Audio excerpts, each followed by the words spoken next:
Grabe mga ka-dreamers, mag-aasinta na nga pala sila ngayon din sa ating ipinapagawang dream house. Kaya naman naghalo na sila ng buhangin at semento kasi nga marami-rami rin itong kanilang aasintahin. Sabi ko man din sa inyo kanina, after nga nila magtagkal ng forma ay dediretso na sila rito sa pagpapatas ng hollow blocks. May kanya-kanya na nga silang ginagawa, mayroong naghahakot na mga hinalo, may naghahalo, tapos may nagpapatas na nga rito ng hollow blocks. Siyempre dahil malayo ngayon na paglagyan ng hollow blocks, kaya naman mayroon ding naghahakot. Alam nyo ba mga ka-dreamers, noong bata pa ako, para sa akin ang mayaman yung naka-hollow blocks, yung bahay. Kumbaga every time na mayroon akong nakikita na bahay na yero ang bubong, sementado, yun mayaman na yung para sa akin. Lalo na kapag pumasok ako sa bahay na tiles yung sahig. As in nababanuho talaga ako sa ganoon mga ka-dreamers at sobrang namamangha. At dahil nga sa mga nakikita ko na ganoong klaseng bahay, doon ako nagsimulang mangarap. Kasi diga palagi ko namang nasasabi sa inyo na kami noon ay wala talagang sariling bahay. At hanggang ngayon nga ay nangungupahan pa rin kami. At ito na nga mga ka-dreamers, nakaranas talaga kami manirahan sa lukaran na pag-aari ng kapatid ni mama. Kaya noon, kapag naglulukad na sila ng niyog, ayun talagang amoy na amoy yung usok. Pero sa kabila ng mga nararanasan namin noon, napakasaya naman kasi sama-sama nga kaming lahat. One time nga bumagyo talaga ng napakalakas, tapos nalipad ang bubong ng aming tinitirahan nga na lukaran. At during that night nga ho mga ka-dreamers, nakaranas kami ni Bunso na ang bubong namin ay planggana para hindi kami mabasa ng ulan. Kasi nga napakalakas ng bagyo, tapos napakalakas na hangin, wala kaming masilungan dahil malayo naman kami sa kapitbahay. At simula nga ho noon mga ka-dreamers, kapag may babagyo na parating, pumupunta na kami sa kapitbahay na ang bahay ay bato. At sa tuwina na nangyayari ho iyon mga ka-dreamers, kung sina mama ay balisa, kami naman na mga bata ay tuwang-tuwa kasi nga nakababanot talaga yung bahay na bato. Yung tipong pagtapak mo sa semento ay napakalamig. Hindi katulad noong aming tinitirahan na kapag nga umulan napakaputik. At sa pagkakaroon ko nga ng karanasan na ganun, nagsimula akong mangarap ng napakataas. Pero kung babalikan ko yung mga panahon na nangangarap pa lamang ako, parang napaka-imposible kung ano yung nangyayari ngayon. Kasi kung titignan ko ho mga ka-dreamers, yung nakaraan at ngayon, napakalaki talaga ng pagkakaiba. Kaya kung napanonood nyo ho mga ka-dreamers itong aking video, nako ituloy nyo lang ang inyong pangarap. Kaya napakahalaga talaga na dapat ang isang tao may pangarap. Kasi iyon yung magiging dahilan para kayo ay magsumika pa sa inyong buhay. Minsan kasi or madalas na panghihinaan tayo ng loob. Pero kung may pangarap ka at every time na may isip mo na napakalayo mo pa sa iyong pangarap, doon lalakas ang iyong loob. Tsaka para sa akin ho mga ka-dreamers, lahat ay posible sa taong may pangarap. Kaya kung umabot ka sa part ng video ko na ito, dapat mayroon ka ng pangarap ngayon. Siyempre dapat malinaw na rin kung ano ba yung iyong layunin sa iyong buhay. Dahil kung wala, maaaring masayang yung effort at oras na ilalaan mo. Kaya hanggat maaga pa, simulan mo na ang iyong pangarap. Kung sa taong ito ay nag-aaral ka pa, pagsumikapan mo pa at ipagpatuloy iyan. Dahil iyan ho mga ka-dreamers ang maaaring maging tulay para maabot ninyo ang minimithin ninyong pangarap. Wala namang kasing iba ang tutulong sa inyo kundi yung sarili mo rin mismo. At are na nga ho mga ka-dreamers, sa mga sandaling ito ay patapos na nga pala sila sa pag-aasinta ng hollow block. Simula nga pala doon sa ating beam, nagpatong sila ng dalawa. At yung nakikita nyo ho mga ka-dreamers, taas ng hollow block, medyo mataas pa riyan yung ating flooring. Ay hala, dini na lamang muna. Bye-bye. Grabe mga ka-dreamers, ang daming nagtatanong kung saan nga ba ako kumukuha ng budget ko pampagawa ng dream house.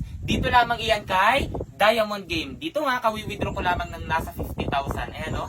Nasa comment section lang ang link para mag-register at mag-deposit. Huwag kalimutang ilagay ang screenshot sa comment section para manalo ng 1,000 pesos.